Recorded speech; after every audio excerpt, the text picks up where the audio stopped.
राजस्थान के जैसलमेर जिले के कुलधरा गांव पिछले 170 सालों से वीरान पड़ा है। एक ऐसा गांव जो रात ही रात में वीरान हो गया और सदियों से लोग आज तक नहीं समझ पाए कि आखिर इस गांव के वीरान होने का राज्य क्या था। कुलधरा गांव के वीरान होने को लेकर एक अजीबोगरीब रहस्य है। दरअसल कुलधरा की कहानी शुरू हुई थी आज से करीब 200 साल पहले, जब कुलधरा खंडहर नहीं था बल्कि आसपास के 84 गांव पालीवाल ब्राह्मणों से आबाद हुआ करते थे। लेकिन फिर जैसे कुलधरा को किसी की बुरी नजर लग गई। वो शख्स था रियासत का दीवान सालम सिंह, अय्याश दीवान सालम सिंह, जिसकी गंदी नजर गांव की एक खूबसूरत लड़की पर पड़ गई थी। दीवान उस लड़की के पीछे इस कदर पागल था कि बस किसी तरह से उसे पा लेना चाहता था। उसने इसके लिए ब्राह्मणों पर दबाव बनाना शुरू कर दिया। हद तो तब हो गई कि जब सत्ता के मद में चूर उस दीवान ने लड़की के घर संदेश भिजवाया कि यदि अगले पूर्णमासी तक उसे लड़की नहीं मिली तो वह गांव पर हमला करके लड़की को उठा ले जाएगा। दीवान और गांव वालों की ये लड़ाई अब एक कुंवारी लड़की के सम्मान की भी थी और गांव के आत्मसम्मान की भी।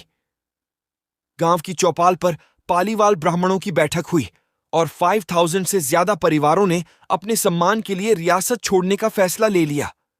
कहा जाता है कि निर्णय लेने के लिए सभी 84 गांव वाले एक मंदिर पर इकट्ठा हो गए और पंचायतों ने फैसला किया कि कुछ भी हो जाए अपनी लड़की उस दीवान को नहीं देंगे। अगली शाम कुलधरा कुछ यूं वीरान हुआ कि आज परिंदे भी उस गांव की सरहदों में दाखिल नहीं होते। कहते हैं गांव छोड़ते वक्त उन ब्राह्मणों ने इस जगह को श्राप दिया था। आपको बता दें कि बदलते वक्त के साथ 82 गांव तो दोबारा बन गए, लेकिन 2 गांव कुलधरा तमाम कोशिशों के बाद भी आज तक आबाद नहीं हुए हैं। ये गांव अब भारतीय पुरातत्व विभाग के संरक्षण में है, जिसे दिन की रोशनी में सैलानियों के लिए रोज खोल दिया जाता है। कहा जाता है कि यह गांव रूहानी ताकतों के कब्जे में है। टूरिस्ट प्लेस में बदल चुके कुलधरा गांव घूमने आने वालों के मुताबिक यहां रहने वाले पालीवाल ब्राह्मणों की आहट आज भी सुनाई देती है। उन्हें वहां हर पल ऐसा अनुभव होता है कि कोई आसपास चल रहा है। बाजार के चहल पहल की आवाजें आती हैं, महिलाओं के बात करने और उनकी चूड़ियों और पायलों की आवाज हमेशा ही आती रहती है।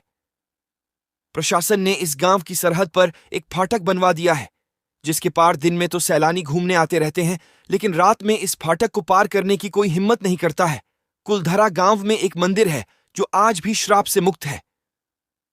एक बावड़ी भी है जो उस दौर में पीने के पानी का जरिया था। एक खामोश गलियारे में उतरती कुछ सीढ़ियां भी हैं। कहते हैं शाम ढलने के बाद अक्सर यहां कुछ आवाजें सुनाई देती हैं। लोग मानते हैं कि वो आवाज 18वीं सदी का वो दर्द है जिनसे पालीवाल ब्राह्मण गुजरे थे। गांव के कुछ मकान हैं जहां रहस्यमय परछाई अक्सर नजरों के सामने आ जाती है। दिन की रोशनी में सब कुछ इतिहास की किसी कहानी जैसा लगता है, लेकिन शाम ढलते ही कुलधरा के दरवाजे बंद हो जाते हैं और दिखाई देता है रूहानी ताकतों का एक रहस्यमय संसार। लोग कहते हैं कि रात के वक्त यहां जो भी आया वो हादसे की शिकार हो गया। मई 2013 में दिल्ली से भूत प्रेत व आत्माओं पर रिसर्च करने वाली पैरानॉर्मल सोसाइटी की टीम ने कुलधरा गांव में रात बिताई। टीम ने माना कि यहां कुछ न कुछ असामान्य जरूर है। शाम के वक्त उनका ड्रोन कैमरा आसमान से गांव की तस्वीरें ले रहा था, लेकिन उस बावड़ी के ऊपर आते ही वो कैमरा हवा में गोते लगाता हुआ जमीन पर आ गिरा, जैसे कोई था जिसे वो कैमरा मंजूर न हो। ये सच है कि कुलधरा से हजारों परिवारों का पलायन हुआ। ये भी सच है कि कुलधरा में आज भी राजस्थानी संस्कृति की झलक मिलती है। पैरानॉर्मल सोसाइटी के उपाध्यक्ष अंशुल शर्मा ने बताया था कि हमारे पास एक डिवाइस है जिसका नाम गोस्ट बॉक्स है। इसके माध्यम से हम ऐसी जगहों पर रहने वाली आत्माओं से सवाल पूछते हैं। कुलधरा में भी ऐसा ही किया। जहां कुछ आवाजें आई तो कहीं असामान्य रूप से आत्माओं ने अपने नाम भी बताए।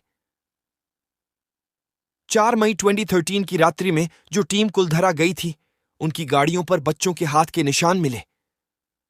टीम के सदस्य जब कुलधरा गांव में घूमकर वापस लौटे तो उनकी गाड़ियों के कांच पर बच्चों के पंजे के निशान भी दिखाई दिए, जैसा कि कुलधरा गई टीम के सदस्यों ने मीडिया को बताया।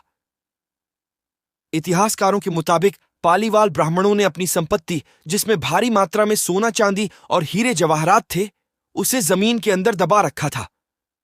यही वजह है कि जो कोई भी यहां आता है वह जगह जगह खुदाई करने लग जाता है, इस उम्मीद से कि शायद वह सोना उनके हाथ लग जाए। ये गांव आज भी जगह जगह से खुदा हुआ मिलता है। इसी तरीके की रोमांचित करने वाली स्टोरी सुनने के लिए घोस्ट 5G नेटवर्क चैनल को जरूर सब्सक्राइब करें। धन्यवाद।